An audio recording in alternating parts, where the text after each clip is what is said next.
ի վերջո Սարդարապետը ապացուցեց, որ գոյության պայքարում վճռականությունը, համախմբվածությունը ու ազգային ինքնագիտակցությունը կարող են հաղթել ցանկացած գերազանցող թշնամու։ Սարդարապետը մեզանից պահանջում է ոչ միայն խոնարհում, այլ նաև պայքար։ Սարդարապետում զոհվեցին հանուն հիշատակի, զոհվեցին հանուն ապագայի։ Եվ այսօր այդ ապագան կրկին մերը դարձնելու համար մենք պարտավոր ենք վերականգնել Սարդարապետի ոգին մեր խոսքով, գործով ու պայքարով։ Այո, մենք կանգնած ենք քաղաքական Սարդարապետի շեմին։ Ուրեմն Սարդարապետը միայն հիշողություն չէ, այլև քաղաքական ուղեցույց։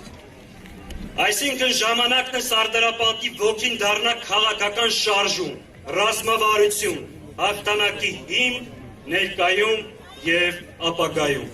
Իսկ բոլոր նրան, ովքեր փորձեն կոտրել Սարդարապետի ոգին, կոտրվելու են հենց իրենք։ Սիրելի հայրենակիցներ, սիրելի ներկաներ, հիմա այստեղ ենք,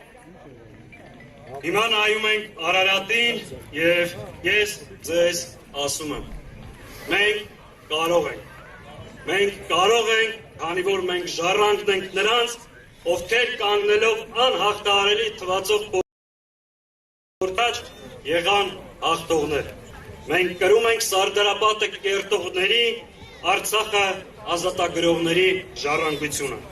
Մենք նրանց սերունդն ենք։ Հարկ ու խոնարհում մայիսյան հաղթանակների պետականությունը կերտող մեր հերոսներին։ Շնորհավոր մայիսի 20-ում։ Այո, մենք կարող ենք և անելու ենք։ Շնորհակալ եմ։